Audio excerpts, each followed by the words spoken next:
I think they're racing against a time clock here, and the October event is what it is that you're seeing, I'm feeling, I see it in the heavens. Everything's racing toward that with all these like mini steps in between. So you ask yourself, why is the economy collapsing? Why now? They could have done this at any time. They could reset the BRICS nations. They were ready to go many years ago. Why wait now? That's the whole thing. Why now this year? The birth of Bitcoin. Why then? Oh, for this transition period now when we're getting into CBDCs, they've already programmed your mind. A lot of people understand crypto now. But what are the chances of all of these parallel narratives and parallel things that need to change on a dime are all in play right now up to this year?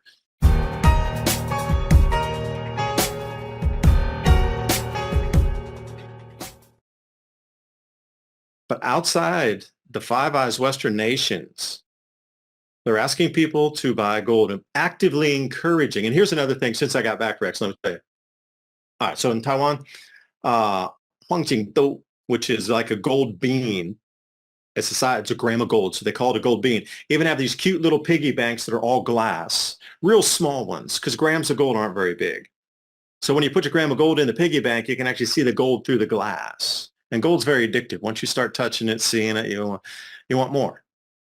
So during the Lunar New Year there, and in China for the Chinese New Year, they were encouraging people to buy gold to give as gifts. Get a gram of gold for a gift. Chinese New Year's coming. Lunar New Year's coming around. All of Asia, everybody was talking gold this time.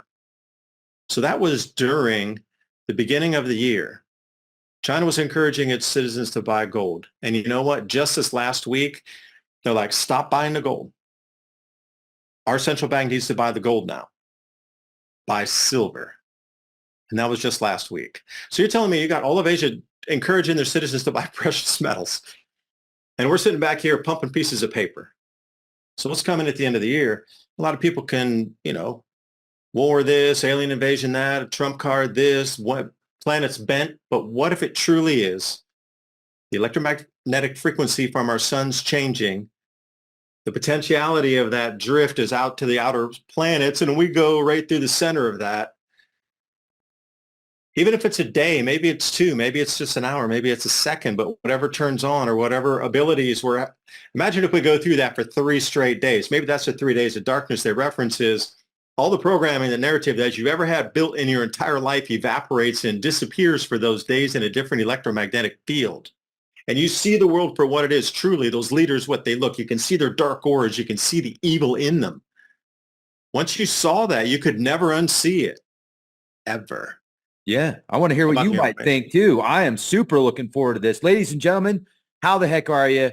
Beautiful evening out here in southern Colorado. It's been like 4 seasons a day still. It's the middle of May, and it feels like it's the middle of April. But regardless, we've got a lot to talk about. So David just got back from a world tour, literally, and he went to several countries, and he has seen major inflation, and the government's telling in multiple nations telling their citizens to buy at least 1 gram of gold. I find that interesting and pretty cool.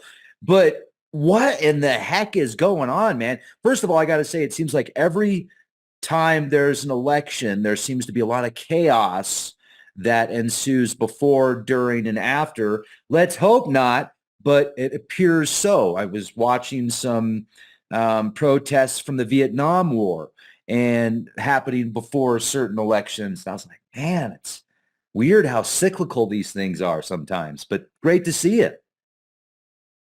Thanks. All the chaos. We got to keep our guy in power so he can solve all the problems. Tone it down again for the world.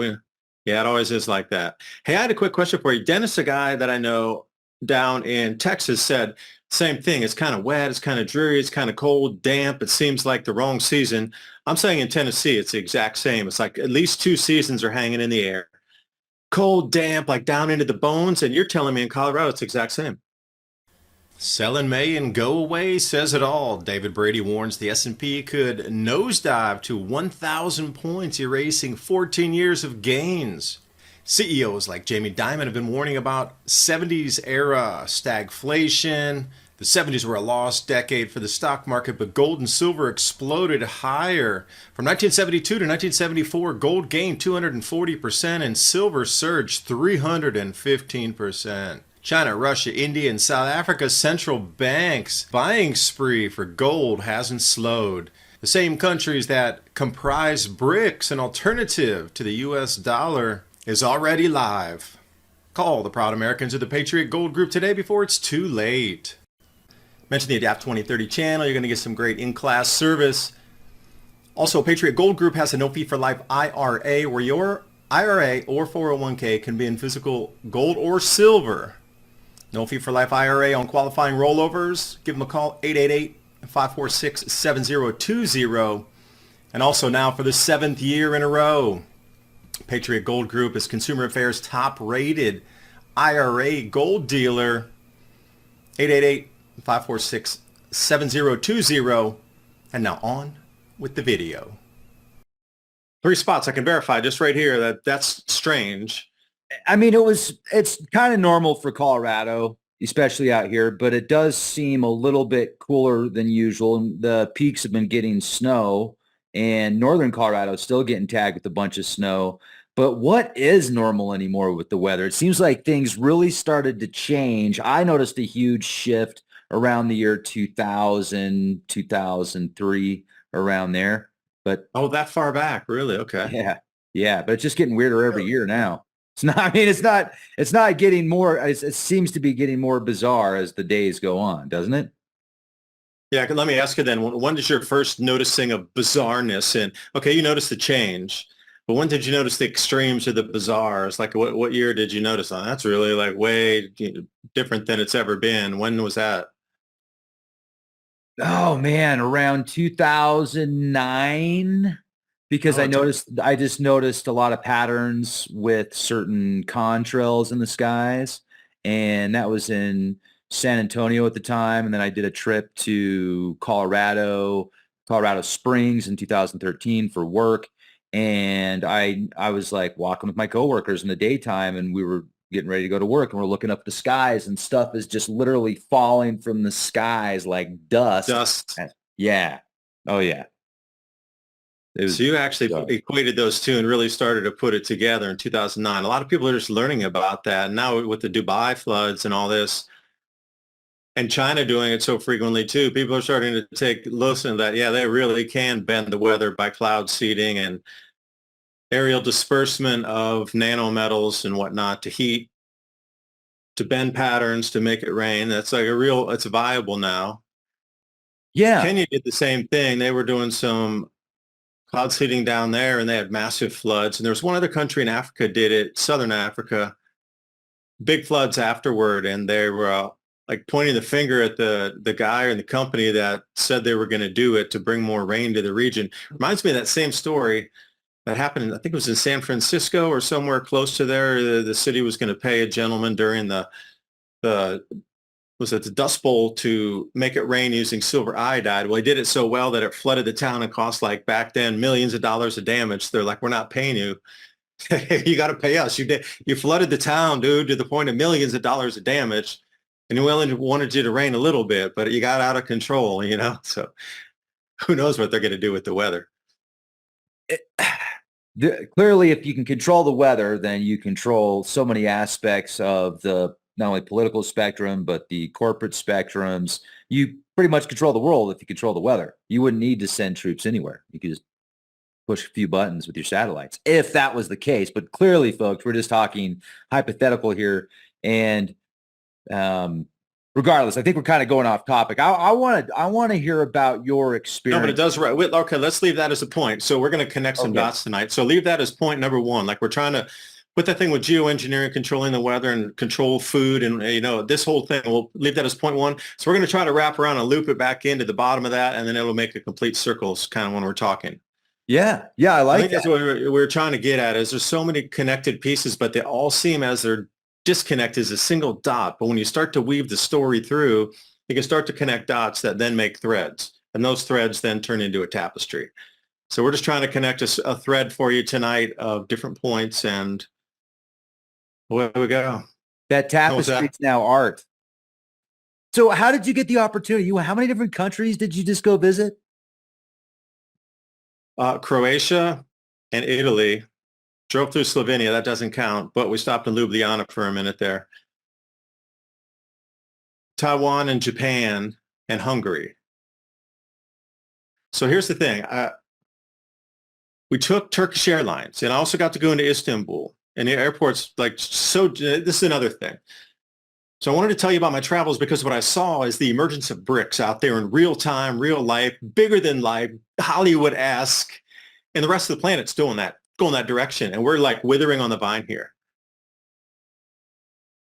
Turkish Airlines had you're flying to places, like we were going to Asia to check the Lunar New Year over in Taiwan.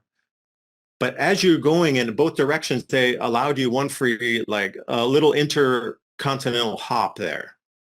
So you go to Istanbul, somewhere in Asia, or sorry, excuse me, somewhere in Europe, and then you pop back to Istanbul again. So we flew up to Zagreb, and then that was our trip back, and then we flew over to Taipei. But on the same way coming back, we were in Istanbul, and we jumped up to Hungary, and then we flew back to Istanbul, then back to the States. So I got to see, that's only a few countries, really. But half of them had experienced incredible inflation, so much inflation that would have rocked our country to shreds by now. It would be the number one political talking point. It would be agitation and people on the streets by now if this were to happen to our country. I saw it in 3. Half the countries I went to had this happening to it. So it's not like a rare thing. And it's happening all across the EU too. So Croatia, they had a native currency called the kuna. And when we traveled there originally, they only used the kuna, and they were just getting into maybe some places would take euros as payment. But now it's the complete opposite. They went to 100% euros, no more kuna. And it was pre-COVID and then post-COVID that we went. And everything had doubled in price, doubled. So the restaurant owners were talking about they were pissed because they had to pay so much for the food. And there's this interoperable intertrade agreement in the Eurozone where the squid I could have got in a restaurant in Croatia caught in the Adriatic Sea could no longer 100% be sourced from around that region or even in Italy. It had to be equally distributed. So if they had shrimp and squid, it was coming from a place like Spain and Portugal. They had to ship it all the way across the EU to get it over to Croatia. So it makes no sense. They're talking about green agenda and this, but they make you buy products artificially to stimulate the economy of another Eurozone nation. Then you have to artificially import their product. It just doesn't make sense. So everything was double in the price, double. So imagine an American going 100%. What would that do to our economy? That was the thing. And then I went to Japan. And before, when I was in Japan, the exchange rate was 100 to 1. And this time it was 148 or 152 because we took money out and the exchange rate was on there. And I was just shocked. So their currency devalued 50%. Can you imagine the American dollar devaluing 50% of whatever you buy is twice as expensive? Or another way to look at it, your dollar only buys half of what it did just weeks ago. And then on the way back, we went to Hungary. And Hungary is experiencing 10% food inflation per month. So we arrived in April, in the middle of April, and they were saying that since the beginning of the year, 40% increase. And then when we were there, they're saying absolutely next month's going to be 10%. So they're looking at 50% food inflation. So imagine at the end of the year, that'd be 1.2 times higher if it stays on the same trajectory. It really made me think about, all right, what if that happens here? Those 3 scenarios are all in play in other countries around the world. So think about role play it. What would that do to our country if any of those scenarios were to happen? And then you could go off on your different, spokes of a wheel and say, if they did, this could happen. Again, it comes down to the food. The food is a weapon, the inflation, control the resource, control the populace. So yeah, I went to Durango. I worked in Durango, which is about 65 miles away. So I was driving about an hour and 15 minutes each way. During the process, I managed to, I had a wild turkey fly into my windshield. It was like a cannonball. And I had a deer run into me. I mean, it's a pretty sketchy stretch of road. But the reason I bring this up is it would cost me to go to work. By the time I went and got lunch, if I didn't pack my lunch, it cost me $40-50. You're literally out. If you want to go get just like a plain latte with a couple shots of espresso and some milk or some oat milk, it's now $8 plus $2 tip, so $10.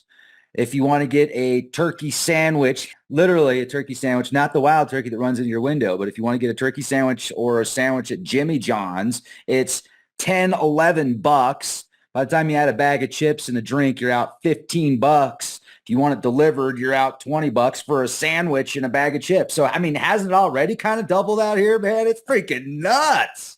It cost me 50 bucks just to go to work a day. It's crazy. And 2.5 hours on top of the podcast. Yeah, the time. You need to start having a little camera so you can talk while you're driving. I see a lot of people do that. They try to take advantage of that time, consolidating thoughts in the car. But the whole time I'm there, I'm like, this isn't my passion, My passion is helping people, creating content, talking about the world and helping be the change the world needs to see, right? Unlocking doors, unlocking ideas, talking about things that might happen in the future that we can hopefully offset. And that's what we're doing. We're also talking about what's going on right now, which is wild. And I don't know. So I think something big is going to happen May 18th, whether or not it's good or bad or, I don't know, but something big is going to happen. And the Vatican is actually releasing a update on supernatural contact the 17th, the day before. I thought that was pretty interesting. Supernatural contact guidelines by the Vatican. The planets are lining up. They're going to square themselves. This gas giants, Jupiter, Saturn, Uranus, and Neptune are going to be into a near perfect square October 24 of 2024, like just months from now. This square formation has not been seen since 79 AD. We have the sun, the earth, and the four gas giants electromagnetically intertwining. So what happens when the earth comes through? Are we going to have abilities that suddenly raise 10x where we can actually intuitively feel or know what people are thinking? Or why are all these superhero shows and movies come out over the last 10 years? Are they preparing your mind, pre-programming you to understand that people have telepathy, instant manifestation capabilities, instantaneous creation of fire, superhuman strength or superhuman speed? I mean, what happens when we come into a different electromagnetic field? That, I think, is the game changer and one of the reasons that we're seeing all of this political destruction, economic destruction, societal destruction is they need an interference pattern in there where people are so busy, so distracted, so distraught, caught up in this like mashing fear ball that they don't understand that their abilities have uprisen where they can actually use them to a different extent now and uproot this darkness that pervades our planet. Brain, you could probably short circuit that perception change of the world or the bending or morphing of what we would consider the matrix at a faster speed than usually thought does with action and goals, like you say. I think they're racing against a time clock here, and the October event is what it is that you're seeing, I'm feeling, I see it in the heavens. Everything's racing toward that with all these like mini steps in between. So you ask yourself, why is the economy collapsing? Why now? They could have done this at any time. They could reset the BRICS nations. They were ready to go many years ago. Why wait now? That's the whole thing. Why now this year? All this could have been done years and years ago. The birth of Bitcoin. Why then? Oh, for this transition period now when we're getting into CBDCs, they've already programmed your mind. A lot of people understand crypto now. But what are the chances of all of these parallel narratives and parallel things that need to change on a dime are all in play right now up to this year? So what's coming at the end of the year? A lot of people can, war this, alien invasion that, a Trump card this, what planet's bent. But what if it truly is the electromagnetic frequency from our sun's changing? The potentiality of that drift is out to the outer planets, and we go right through the center of that. Even if it's a day, maybe it's two, maybe it's just an hour, maybe it's a second, but whatever turns on or whatever abilities we're, imagine if we go through that for 3 straight days. Maybe that's the 3 days of darkness they reference is all the programming, the narrative that you've ever had built in your entire life evaporates and disappears for those days in a different electromagnetic field. and you see the world for what it is, truly, those leaders, what they look, you can see their dark auras, you can see the evil in them. Once you saw that, you could never unsee it, ever. And the world will absolutely change those days. So why are they so hell-bent on stopping everybody from having conversations about these important issues, and you're not allowed to see things anymore on media? What is it that they're trying to, I look at that statue where it's like this and cover everything. So you're going to go blindly marching through this. I don't know. That's the best way I can explain it. This event's coming. They know it. A lot of people know it. It's the intuitive feeling and all these other steps in between it, like this May 18th thing. Well, you think that the October 4th alignment of the four large... 24th. Okay, so October 24th, that the way that the planetary bodies will be aligned in conjunction with the Earth, you see that being a day that will literally like activate people? No activation. It is what it is. It's just the capabilities of our brains to perceive reality differently. That functionality of whatever it is, those interconnections, you're going to see more, you're going to hear more. Maybe out of the sides of your eyes, the auditory range should raise a little bit, and people are going to behave a little bit differently. I remember you talking about this date a couple of years ago even. You're saying... and Same date. Yeah, same date. Right. So clearly this is something that's been on your mind for quite some time, and I would like to know more about that. So why do you think that, because of the way that the planetary bodies will be located, that it's going to change the electrical field enough on the planet basically to create this new understanding almost, or seeing things like you said? I'm thinking of the film They Live, but without the sunglasses. Like, people aren't going to need the sunglasses. And as you said, once you see that, it's a lot difficult to unsee it, if even possible. Maybe years of hypnosis and, I don't know, but being sarcastic there. Your thoughts? That's true. Yeah, that was a better way to sum it up. I didn't even think of using that example. That's right. That's exactly right. Like the perceptions, the way you perceive it, like all those control systems that have held us down. You have to think about the Vatican in the 1400s, since you were talking Vatican. Like the control system the Vatican used to control society at that point, would that work today? Of course not. Nobody would accept it. It's too barbaric. It's too this, it's too that. There's no way. That's old school. That's so ancient. It wouldn't even exist in the vibratory plane. It couldn't hold state. That's the whole thing. It couldn't hold state. That control mechanism today is so dark and heavy that it can't exist because the frequency field won't let it exist. We are doing the exact same thing as we move to this new frequency ourselves here. So these systems that used to control us are no longer valid. That's why we're moving to central bank digital currencies with the economy. That's why they're moving to the track and trace. That's why they're moving to the social credit scores. They need to. The vibratory field's moving upwards, so these new systems that vibrate faster, they're almost instantaneous. Need to catch up. They're trying to pre-place it, so we're going to rise up into that, and it'll capture us again once more. I see nothing but cycles again and again. Now, these cycles come around every 400 years or so.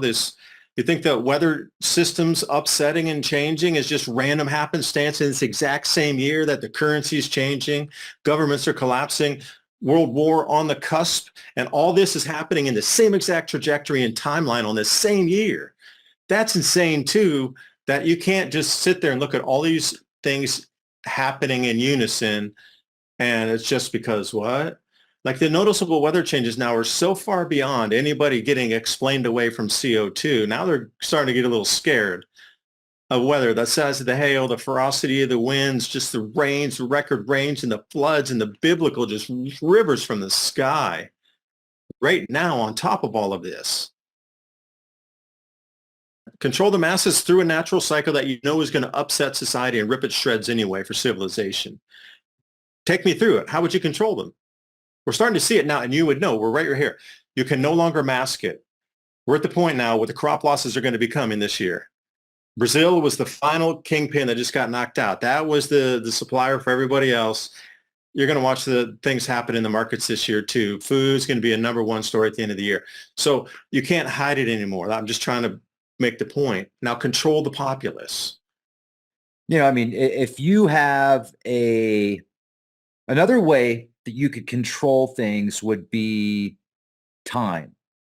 So if you could find a way to take a long nap, maybe a year, maybe 50 years, but not age, like a cryogenic type chamber, then imagine the influence you could have if you set if you planted all the seeds for that time and then you wake up afterwards. That would be something that I find fascinating as far as control goes. But let's talk about this for a minute. We're going to take this a little deeper because when I go back, even just as a kid growing up, a lot of the stuff that we talk about now, I knew. I was talking about it when I was a kid, when I was a teenager, when I was a young adult. And I don't know how I knew about a lot of this stuff because it just kind of came to me. But one of the theories that I had and still do is the powers that be know about the cycle timeline. Like there's a certain code that if you are a part of particular bloodlines and you have to be a part of a particular order of that bloodline even, then you might be given this knowledge of timelines, when events take place.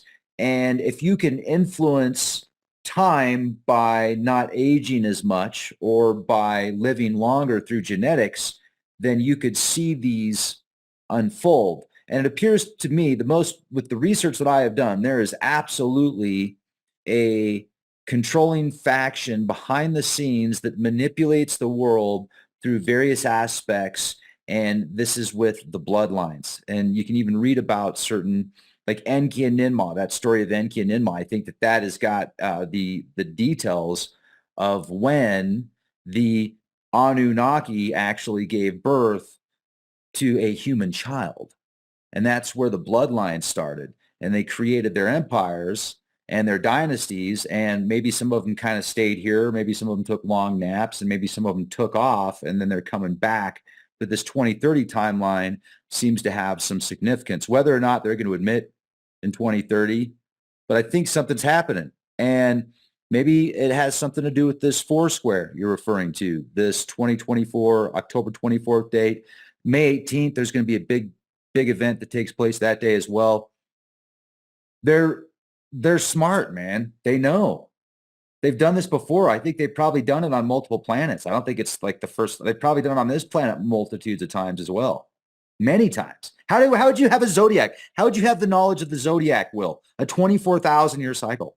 How many times would you have to live through that cycle to have that much information and detail to create it? At least twice, so you know it's a cycle. Probably a third time to verify that it was actually a cycle. At least. At least, yeah. I'm just saying bare minimum. Like you would at minimum have to do that. First, you'd have to like replicate it, watch it one more time and go, all right, it matched. All right, well, we can't guarantee it. Let's just watch it one more time. We'll see if it matches. But who's got 75,000 years to sit around and map that out?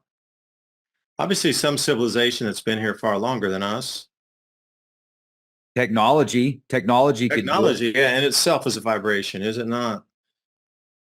I'm really in the construct of it all. What is it? We have both on the planet. We can shoot memories, thoughts, voices, everything's down a line now.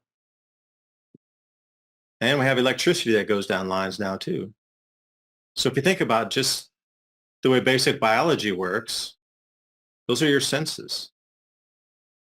Could not some build off of that and be hyper intelligent? What if this thing that was here was, I don't know, 23 million years old or 15 million years old?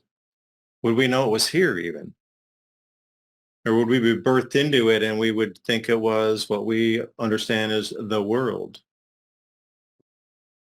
Depends if you're going to look at the technology. I know it's just a mind experiment, because how far back really does it go? Because you think about the ice ages. So we've been through what? 4 ice ages as the Homo sapiens sapiens been here. 10,000 years the warm on average between the ice ages.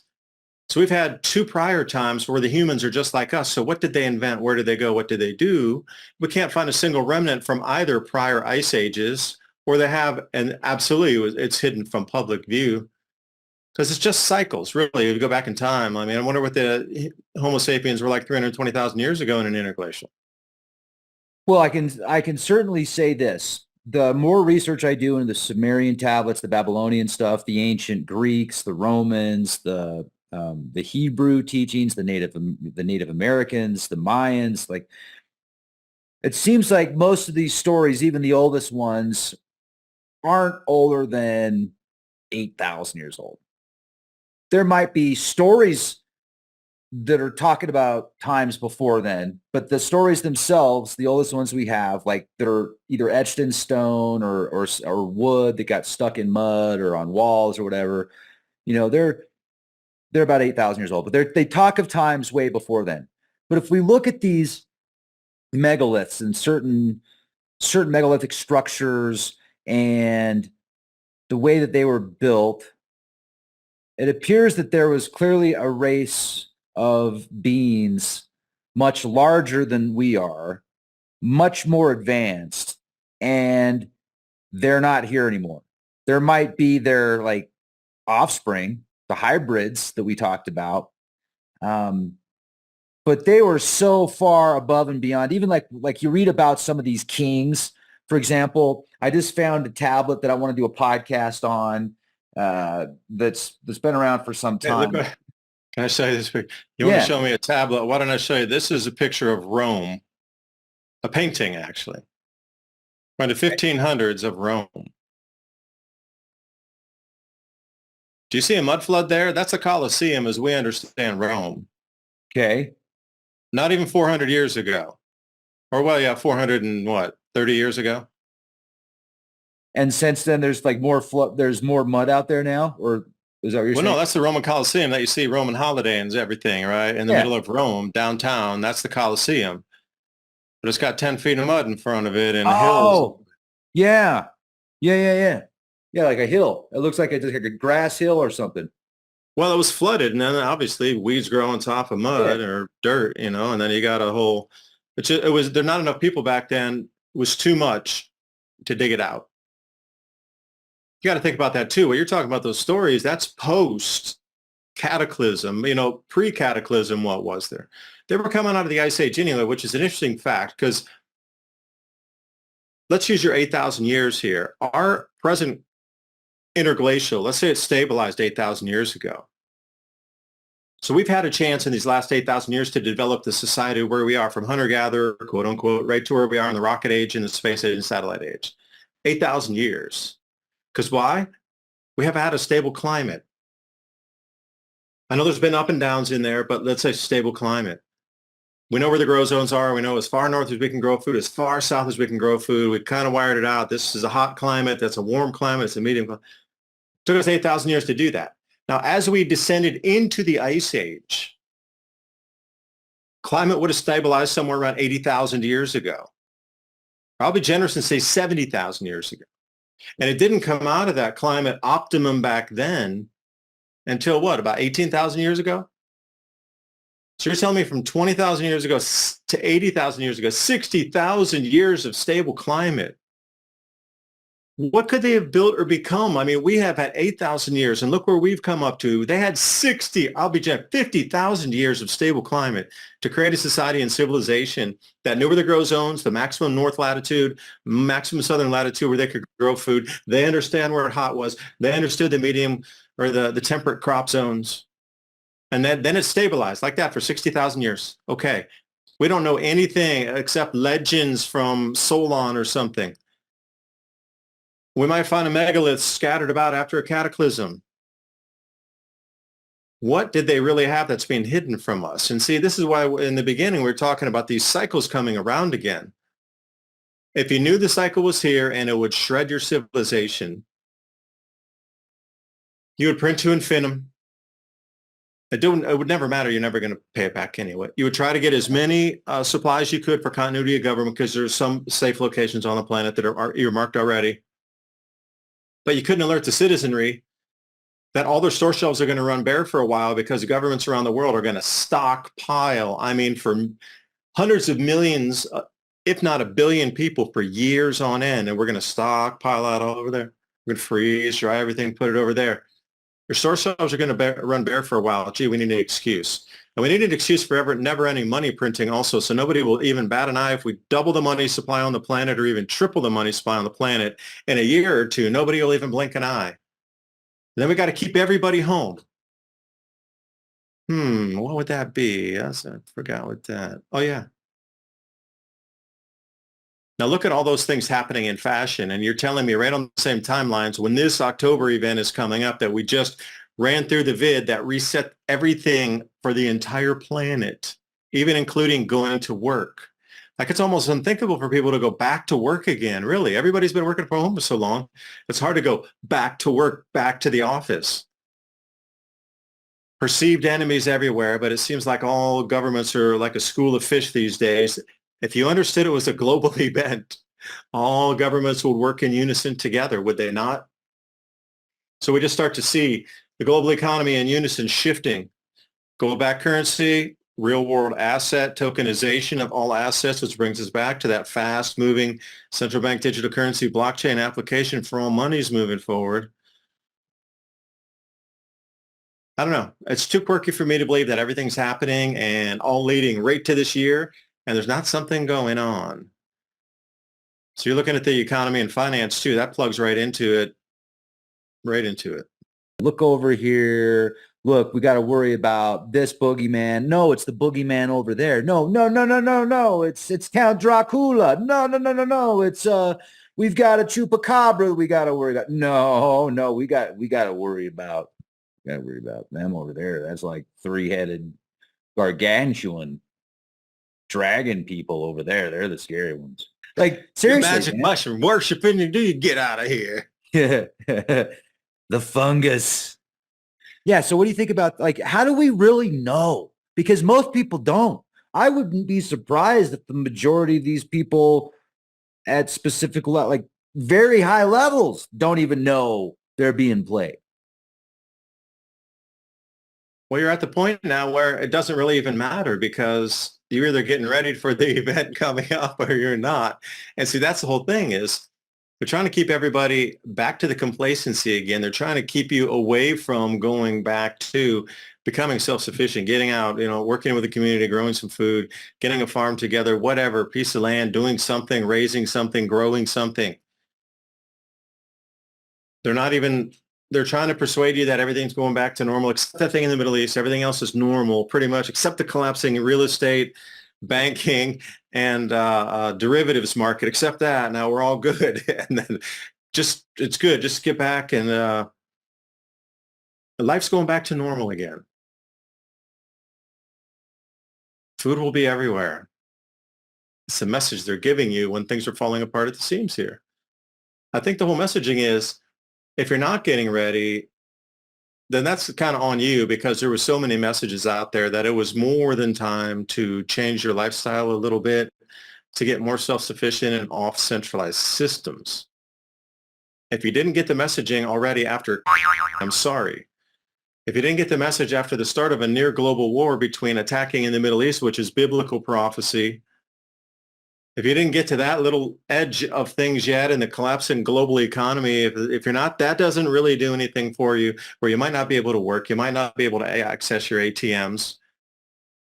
At what point do you maybe think, I should think about putting a garden in this year?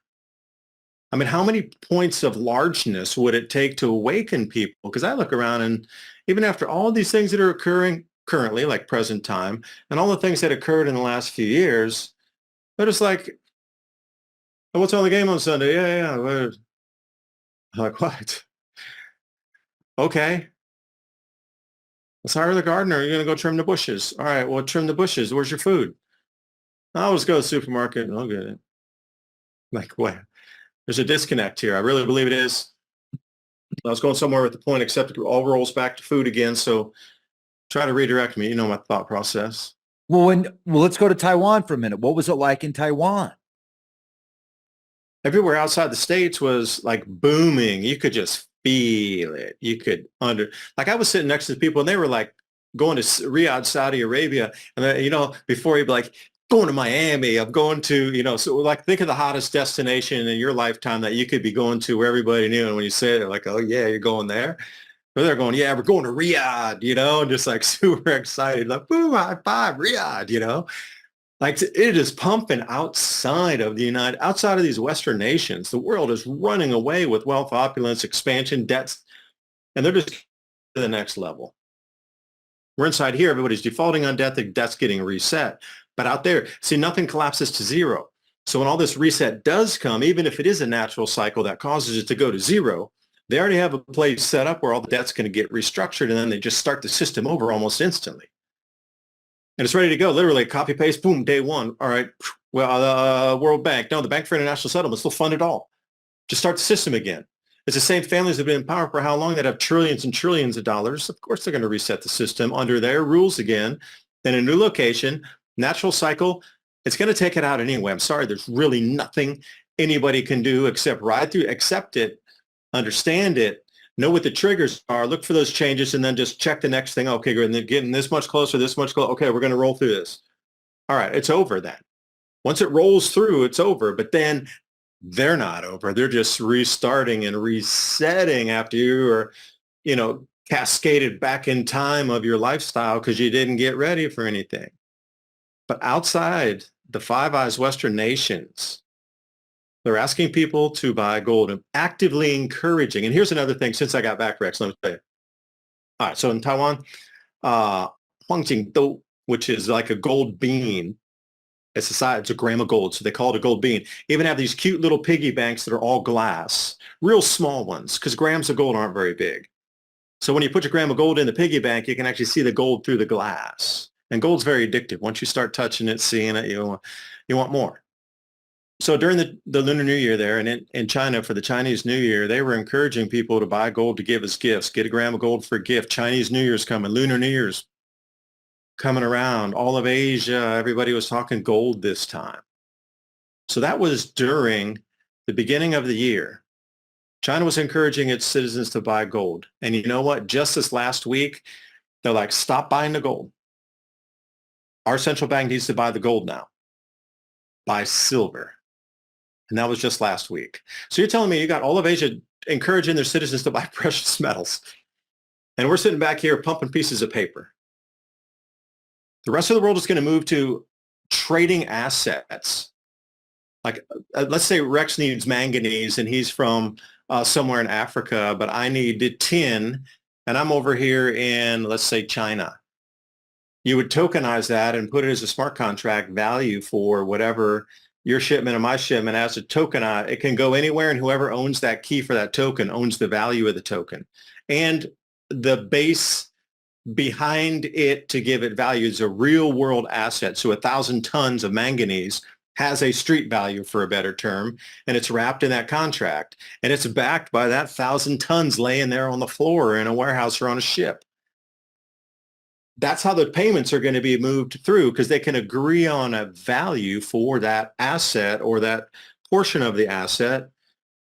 And you can swap as much as we could easily swap, and I'll give you $10,000 for this, and you'll flip me 5 back for this, and or 50 million or 100 million, whatever it is. It doesn't matter. Instead of using the SWIFT system, they've already got brics pay, and that's live. That's an alternative parallel system to the SWIFT system. And I'm telling you, these transactions, Dubai was using XRP for little payments like a water bill, these types of things. Now, wealth is going to be transferred using the Ethereum blockchain with real-world assets, RWAs.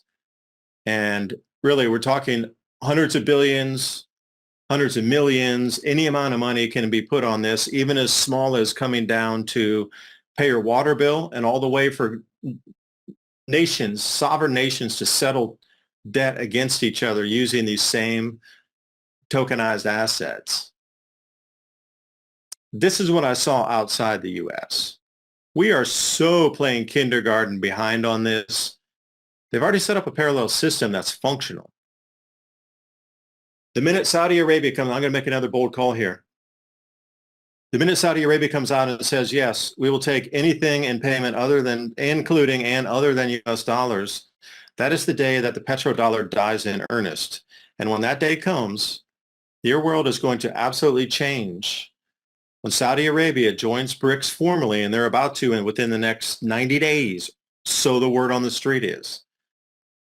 And they are going to officially announce that they will take payments in anything, meaning the petrodollar will no longer exist. And that's the world we will live in. And all those dollars are going to come flooding back at the same time. But it's real interesting if they do that within 90 days. So what's that? May, June, July, or let's say they do it, in August or September or August. The fallout from that would take us through the October 2024 event with full-on global collapse of currencies going on left, right, and center. So for me, the closer we get to this planetary event, the larger the weather events are going to become. It's going to get absolutely, and no, I hate to use the word biblical, but I am truly exponentially larger than anything that's possibly imagined. We're going to get to the size of the hailstones that are like that, dropping down. They've already seen some in India that are like that. And geopolitically, it's going to go off the rails. So add all those three factors in together, and then you got the food at the end of it. So you can explain the crop losses, not from the natural cycle. Oh, it was the war, it was the economy, it was this, it was that, it was those people, like you said, the three-headed whatevers. But it's all going to circulate around food, and then, it's going to be about the control of food, because it always is, always has been. That's the thing that destroys the society during this cycle, the lack of food growing capacity or capability, because the times that we plant and harvest are thrown out the window. Temperatures are in the wrong place at the wrong seasons. These huge rivers from the sky, droughts, these kind of mix-ups in the jet streams and cloud cells bunching on each other. This is what really wipes out the society. They can't grow food effectively any longer for a period of time. But you can't tell the citizenry that. Now, Rex, you can't tell the citizens. Now what are you going to do to try to control them? I'm going to do my best to entertain them, man. I'm going to put on a clown outfit and do Joker, stuff and try and be like, hey, look over here, man. Hey, look, I can do the dance and I can do the truffle shuffle. I'd just be, you're going to have to keep people in that fight or flight mode. You're going to have to keep people confused. You're going to have to keep people scared. You're going to have to keep people in, some type of fear, because once you're in fear, you typically are in fight or flight mode. So you're a lot easier to control that way. Keep them looking at the TV. Keep them looking at the sports. Keep them looking at the stock market. Keep them looking at their blood pressure, because it's getting higher and higher because they're freaking out.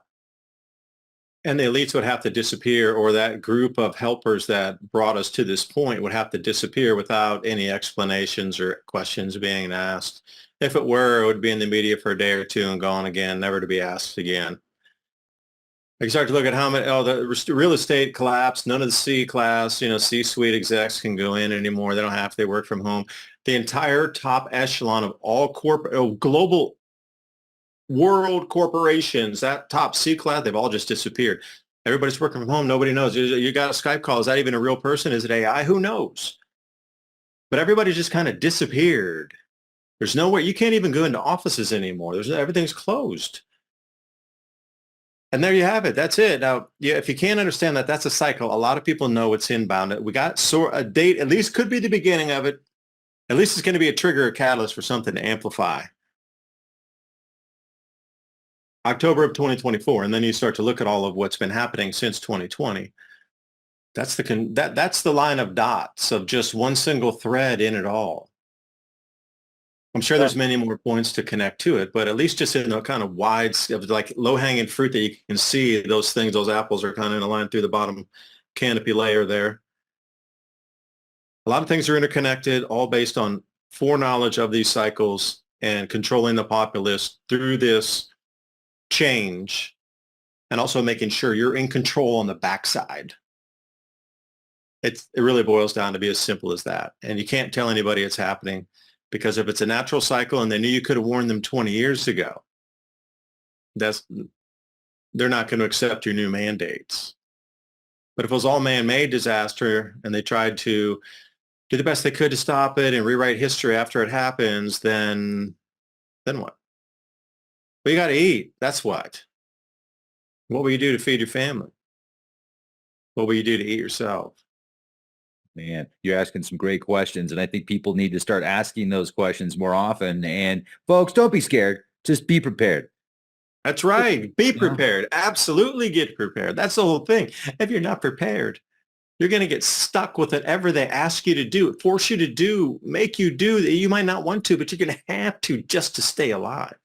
But if you have a fighting chance outside that where for the physical thing, I got a handful of lettuce, what would you give me for it? I got 24 duck eggs. What will you give me for it?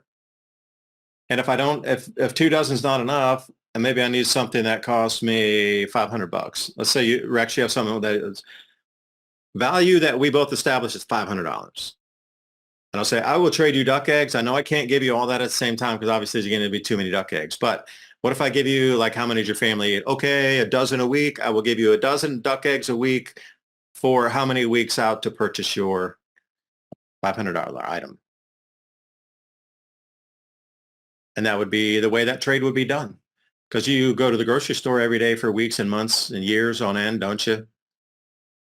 It's the same thing. You just have to trust the person. It's called trade. Been doing it for thousands of years. Nobody needs to get in the middle and take a percentage because I wanted to trade my lettuce for his eggs. Nobody needs to step in the way of that. That's trading. And having something, whether it's fruit or a skill to do something with food or a machine or a tool or an implement or a seed or something you can do to exchange trade for food, animal husbandry, like I said, chickens, birds, ducks, whatever. Trading with others, even if you need to buy, you know, would you have silver and how do you make change for the silver? I had a discussion with a buddy of mine, Kevin, like we have the 1 ounce rounds and you want to go buy something, but how do you make change with that? And that's what we're trying to roll through right now is how do you make change for a 1 ounce round? Everybody's got a bar of silver. Everybody got a 1 ounce round. Dude, every half ounce round. So I'm like, okay, make me change for a half ounce round. Well, you're going to have to find some scrap silver somewhere. You're going to have to find some junk, something pre-64 done. And what's equals what? How many grams or how many ounces of copper? Because there's copper coins too. How many copper coins plus some like, you know, war nickels would that be to equal my change? Like we're going to start using copper again too, probably, but in a different form of like ingotized copper where there's going to have to be a base asset behind the value of money again. When the system restarts again, they're going to have a real thing behind it to prove that it's worth that much. Because collapsing on a system, the world's largest ever system of fake paper, when it collapses, it's going to be a fair few generations before anybody believes just printing money and a promise will be worth anything. You're going to have to gold back it, silver back it, natural asset back it before anybody's going to believe it.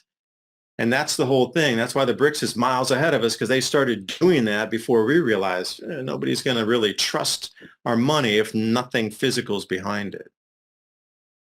But if you don't know these simplest of things of like how to get food, how to grow food, how to exchange for food, you're just going to get in a very bad position. So that would be my thing. We've lived through this before, a little preparation. Everybody can learn how to grow food, learn how to work. There's very little time left. You're going to have to be, as they'd say in the South, lickety split on this movement forward of getting ready. We're in the growing season right now. You got a whole summer to grow food here as things get weird. And I really think they will.